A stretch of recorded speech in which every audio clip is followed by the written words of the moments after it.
جی جی. تو اس کے بعد جب مولوی صاحب امام صاحب نے جب سلام پھیر لیا تو کیا جو میری بعد کی رکعت ہوگی وہ پہلی ہوگی, دوسری ہوگی یا تیسری ہوگی؟ ٹھیک ہے. اور یہ سوال ہے. میں عرض کرتا ہوں, بالکل عرض کرتا ہوں. ایک بھائی نے کویشچن کیا کہ انہوں نے جلال میں تشریف لاتے ہوئے اپنی زوجہ کو ایک ساتھ ایک وقت میں 3 طلاقیں دے دی ہیں. اب مختلف لوگوں کی مختلف آراء کی بنا پر یہ بہت زیادہ پریشان ہیں, کیا کریں؟ دیکھیے مسئلہ یہ ہے کہ جو جس طرف جمہور ہوتے ہیں, اجماع ہوتا ہے, کثیر لوگ ہوتے ہیں, ان کا آپ حکم قبول کریں. وہ حکم کیا ہے انشاءاللہ میں ضرور عرض کرتا ہوں, لیکن ایک مختصر سے بریک کے بعد. میرے عشق رسول ہوں. بسم اللہ الرحمن الرحیم. بھائی نے کویشچن کیا تھا کہ انہوں نے زوجہ کو ایک ساتھ 3 طلاقیں دے دی ہیں تو کیا حکم شرع ہوگا؟ دیکھیے اس پہ صحابہ کرام کا اتفاق ہے. اس کے علاوہ ہمارے ائمہ 4 یعنی امام اعظم ابو حنیفہ, امام شافعی, امام مالک, امام احمد بن حنبل رضی اللہ تعالی عنہم جیسی علمی شخصیات اور 1500 سال کے اندر جتنے بڑے بڑے فقہا گزرے ہیں وہ سب اس پر متفق ہیں کہ ایک وقت کی دی گئی 3 طلاقیں 3 ہی نافذ ہوتی ہیں. ان کو ایک کوئی نہیں بنا سکتا. 3 طلاقیں 3 ہی ہوں گی. اور ان کا نماز روزے پہ قیاس بھی غلط ہے کہ یہ نماز کے اوقات مخصوص ہیں تو جس طرح 5 نمازیں ایک جگہ جمع نہیں ہو سکتی, طلاق بھی ایک جگہ جمع نہیں ہو سکتی. یہ تو بالکل قیاس غلط ہے, کیونکہ طلاق کا وقت جو ہے صحیح وقت وہ طہر ہے. طہر کا مطلب عورت کے 2 حیضوں کے درمیان جو پاکی کے ایام آتے ہیں اس کو طہر کہتے ہیں. اس طہر کے اوقات میں اگر کوئی طلاق دے دیتا ہے تو بالکل وہ طلاق نافذ ہوگی کہ یہی طلاق کا صحیح وقت ہے. لیکن اگر کوئی حالت حیض میں بھی طلاق دے دیتا ہے تو یہ طلاق بدعت ضرور کہلاتی ہے. وقوع تو اس کا بھی ہو جاتا ہے, حالانکہ نماز اگر وقت نکال کر آپ ادا کریں گے تو وہ ادا نہیں ہوتی, قضا ہوتی ہے, لیکن طلاق کا معاملہ بالکل علیحدہ رکھا گیا ہے. اسی لیے عبداللہ بن عمر رضی اللہ تعالی عنہما نے اپنی زوجہ کو حالت حیض میں طلاق دے دی تھی تو نبی کریم صلی اللہ علیہ وسلم نے جلال فرماتے ہوئے ان کو رجوع کا حکم دیا تھا, اور رجوع طلاق کے وقوع کے بعد ہوتا ہے. لہٰذا معاملہ طلاق کو نماز روزے پہ قیاس کر ہی نہیں سکتے ہیں, یہ الگ ایک معاملہ ہے. نماز روزوں کا تعلق عبادات سے ہے اور اس کا تعلق معاملات سے ہے. لہٰذا جس نے یہ قیاس کیا وہ قیاس مع الفارق ہے اور بالکل غلط اس نے قیاس کیا ہے. چنانچہ جب 3 طلاقیں شوہر اپنی مرضی سے طہر میں دے رہا ہے, پاکی کے ایام میں دے رہا ہے تو یقیناً نافذ ہوں گی. اب جو آپ نے کہا کہ قرآن نے یہ کہا ہے کہ جی 1 مہینے میں 1 طلاق دو, دوسرے مہینے میں دوسرے طلاق, تیسرے مہینے میں تیسرے طلاق, قرآن نے تو ایسا نہیں کہا. قرآن نے ضرور یہ کہا ہے کہ طلقوہن لعدتہن, عورتوں کو ان کی عدت کے وقت میں طلاق دو. اور عدت کے وقت میں طلاق دینے کا مطلب ایسے وقت میں طلاق دو کہ ان عورتوں کے لیے عدت کا شمار کرنا بالکل آسان ہو جائے, جس کا خلاصہ وہی ہے جو میں نے عرض کیا کہ عورتوں کو طہر کے اندر طلاق دو. اس کو فقہا نے یوں بیان فرمایا ہے کہ طلاق 3 قسم کی ہوتی ہیں. ایک طلاق احسن کہلاتی ہیں یعنی سب سے بہترین طلاق, ایک طلاق حسن کہلاتی ہے یعنی اچھی طلاق, اور ایک طلاق بدعت کہلاتی ہے. سب سے احسن صورت یہ ہے کہ 2 حیضوں کے درمیان جو پاکی کا ایام ہیں طہر ہوں, طہر جس کو کہتے ہیں, اس میں شوہر اپنی زوجہ کو 1 طلاق دے, لفظ طلاق سے طلاق دے. اس طہر میں وہ زوجہ کے قریب نہ گیا ہو یعنی تعلق وغیرہ قائم نہ کیا ہو, اور پھر زوجہ کو چھوڑ دے حتیٰ کہ اس کی عدت گزر جائے تو وہ نکاح سے باہر ہو جائے گی. یہ احسن صورت ہے. پھر دوسری ہوتی ہے طلاق حسن. اس میں یہ ہوتا ہے کہ 1 طہر میں 1 طلاق دیتا ہے مرد, اور اس میں وہی شرائط وہی تمام چیزیں ہیں کہ لفظ طلاق سے دے, اس میں زوجہ کے قریب نہ گیا ہو, اور ایک وقت میں 1 ہی دے. 1 طہر میں 1 دے, دوسرے طہر میں دوسری دے, تیسرے طہر میں تیسری دے, اور عورت کو فارغ کر دے.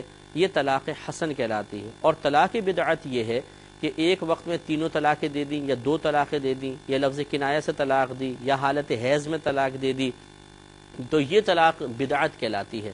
طلاق بدعت کا تصور تو بنا ہی اس وقت ہے کہ جب اس قسم کی کوئی ناجائز صورت اختیار کی جائے گی. تو یہ ناجائز صورت ضرور ہے, لیکن بہرحال وقوع طلاق ہو جائے گا.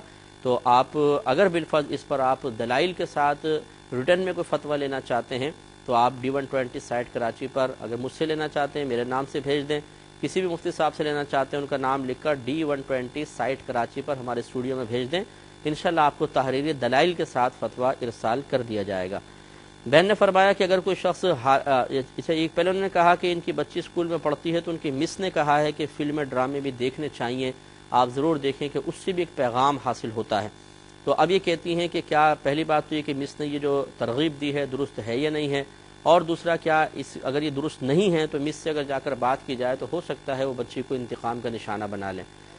دیکھیں پہلی بات تو یہ کہ مس کی اتنی بات تو بالکل درست ہے کہ یہ جتنے بھی ڈرامے ہیں یا کوئی فلمیں ہیں وہ ہر ایک مطلب ایسا نہیں ہوتا کہ اس سے کوئی پیغام حاصل نہ ہو رہا ہو، پیغام ضرور حاصل ہو سکتا ہے، لیکن مسئلہ یہ ہے کہ کیا صرف ہمیشہ مثبت پیغام ہی حاصل ہوگا اور انسان کا ذہن، انسان کی طبیعت، انسان کی کیفیات صرف اس پازیٹیو پیغام کو ہی قبول کریں گی، اور کیا اس قسم کی چیزوں سے کوئی نیگیٹو پیغام بھی حاصل ہو رہا ہے کہ نہیں ہو رہا؟ وہ کون سی چیز ہوگی کہ صرف پازیٹیو چیز کو تو قبول کرنے دے اور نیگیٹو کو پیچھے دھکیل دے؟ سوچنا یہ ہوگا کہ اگر کوئی ایک فلم اور ایک ڈرامہ ہے اور اس میں اگر ایک اچھا پیغام دیا جا رہا ہے تو 10 چیزیں ایسی بھی ہو سکتی ہیں کہ جو منفی اثرات مرتب کریں اور چھوٹے بچوں کے ذہن کو اتنا متاثر کر دیں کہ وہ کسی برائی کی طرف مائل ہو جائیں۔ لہٰذا کسی بھی ڈرامے کے بارے میں یہ نہیں کہا جا سکتا کہ اس میں اتنا ریشو اچھائی کا ہوگا، اتنا برائی کا، کیونکہ وہ تو دیکھنے کے بعد ہی فیصلہ ہو سکتا ہے، اور جب پہلے نہیں معلوم تو اس کو دیکھنا انتہائی رسکی ہے کہ پتہ نہیں کیا اس کا رزلٹ نکلے، کیا بچوں کے ذہن پہ منفی اثرات مرتب ہوں۔ بعض اوقات اتنی بڑی بڑی باتیں ہوتی ہیں کہ چھوٹے بچے ان باتوں کے متحمل نہیں ہوتے، اور اس کچی عمر میں ان بڑی باتوں کو دیکھنا بچوں کے لیے انتہائی غیر مناسب ہوتا ہے۔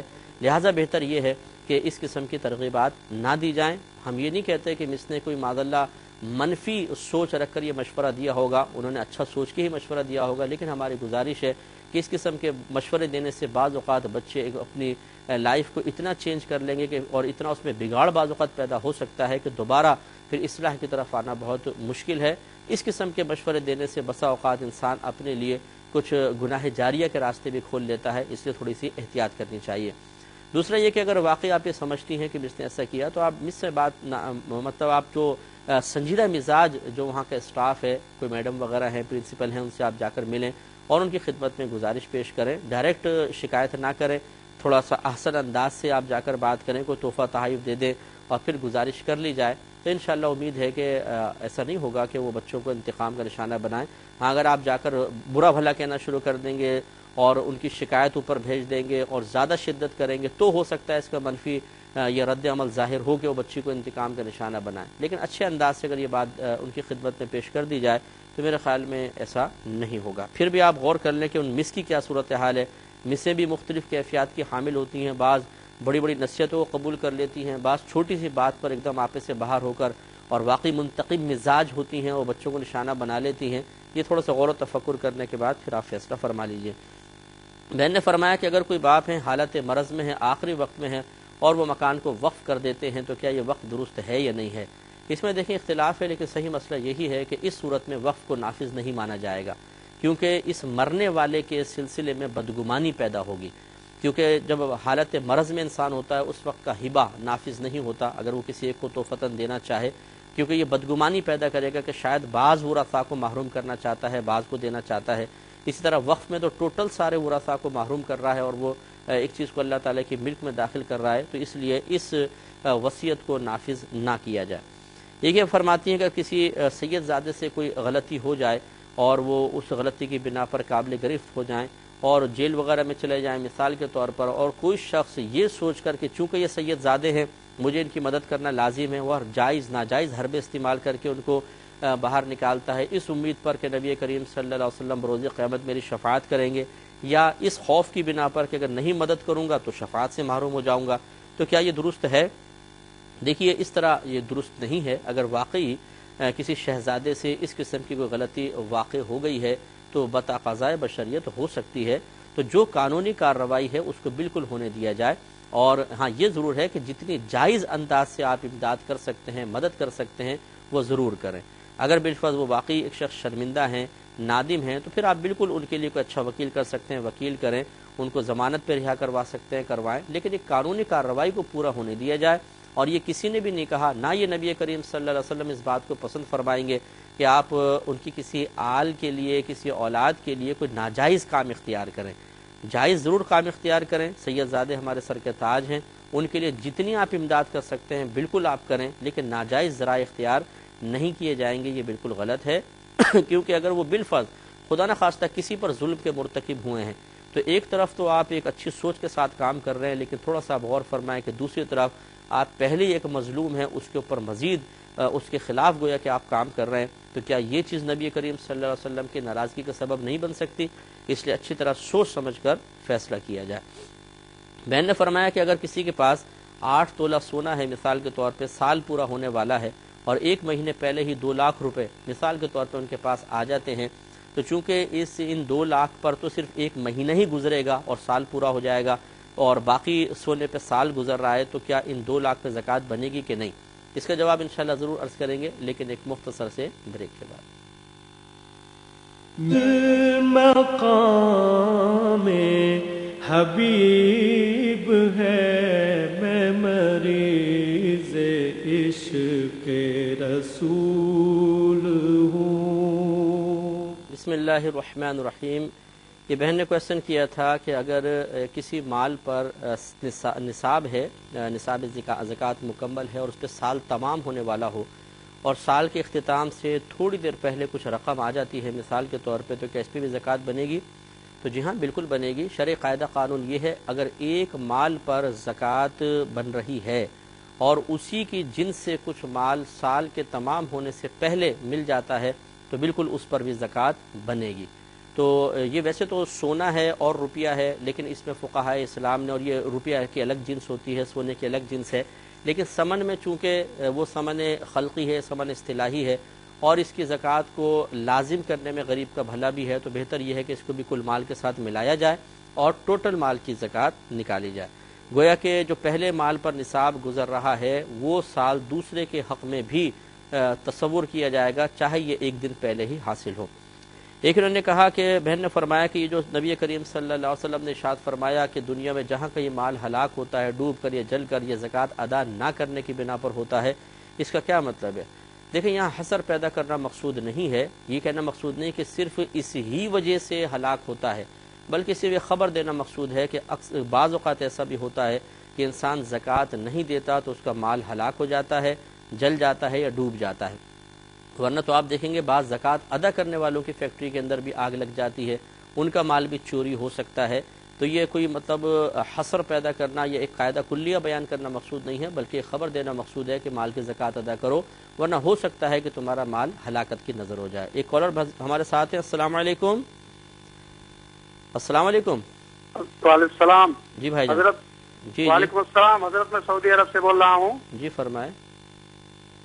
جی، ناک سے حضرت ہمارے کبھی کبھی خون آ جاتا ہے، جی، تو جیسے خون بہ کر کے نکل گیا، اس کے بعد میں جو ہے خون مطلب رک گیا، اور پھر جو ہے وضو کیا، یا جو ہے ایسے ناک سے پانی نکلا، اگر کچھ پیلا پن ہے تو وہ پیلا پن والا نکلا پانی پاک ہے یا ناپاک ہے؟